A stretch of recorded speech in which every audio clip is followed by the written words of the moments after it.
Let's go back in time. It's the 2009 MTV Video Music Awards. A young Taylor Swift is on stage. She's accepting an award, living a dream. Then, out of nowhere, Kanye West grabs the microphone. He tells the whole world she doesn't deserve it. He says Beyoncé had one of the best videos of all time. The crowd is stunned.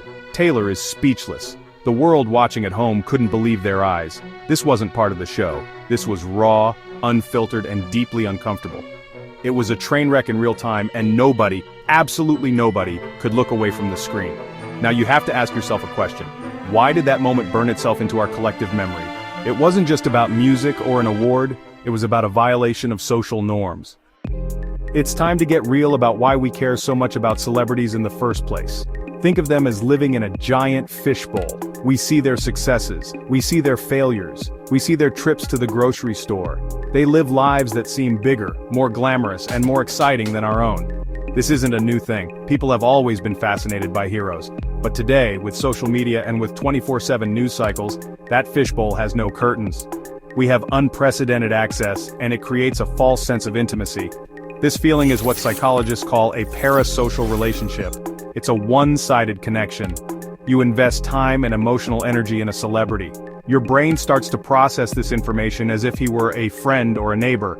So when he does something outrageous, it doesn't feel like a stranger acting out. It feels like someone in your social circle is causing a scene. It feels personal.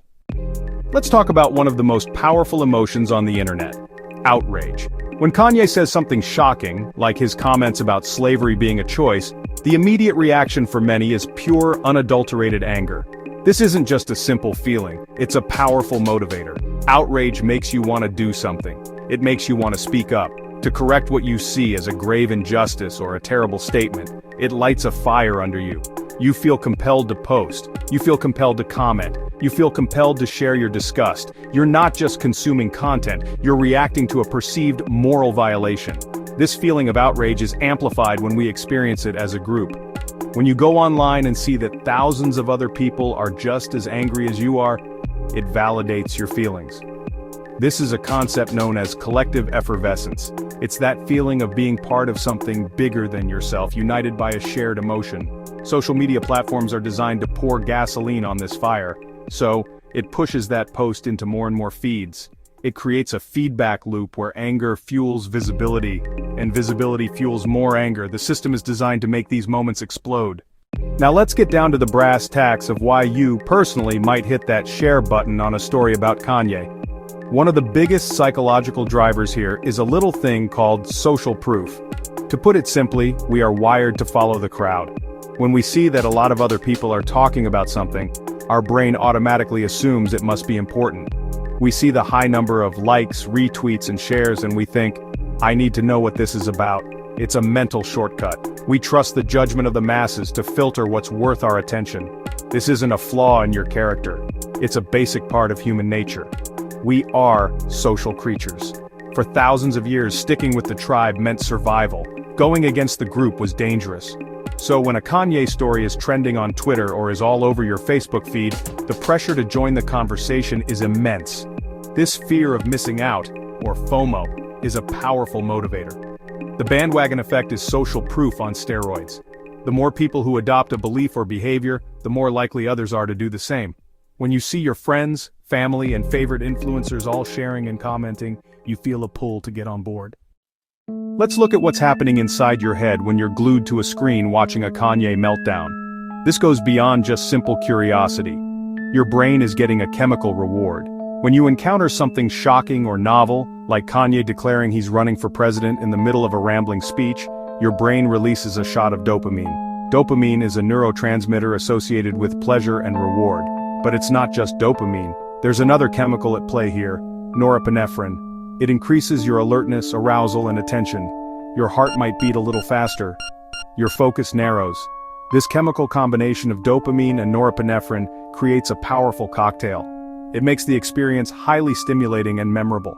This neurological response explains why we are so drawn to negativity and drama. Our brains are like Velcro for bad news and Teflon for good news. Social media companies have engineered their platforms to exploit this. A digital slot machine. Every refresh you pull the lever.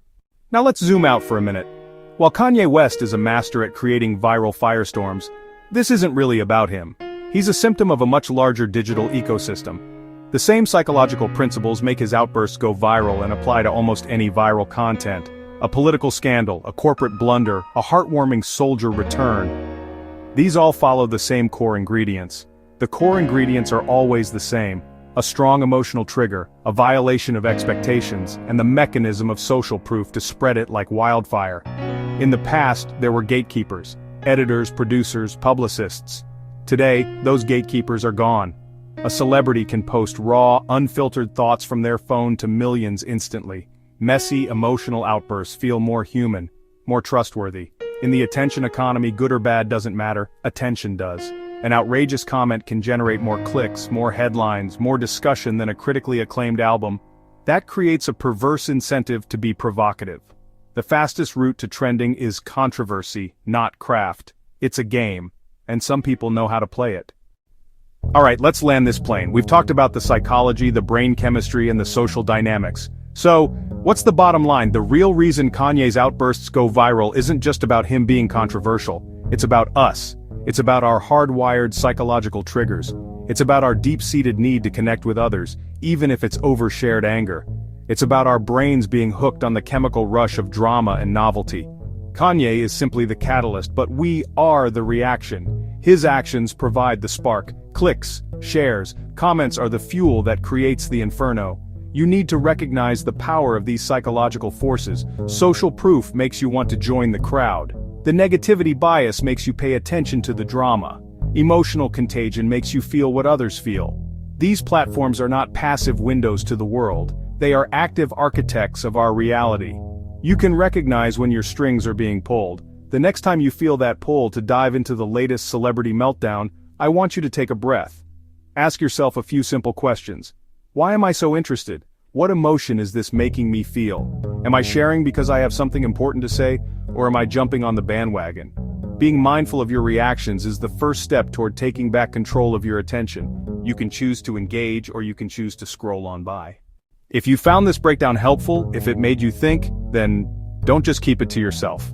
Like this essay, share it with your friends, drop a comment below with your own thoughts. Let's start a real conversation about this.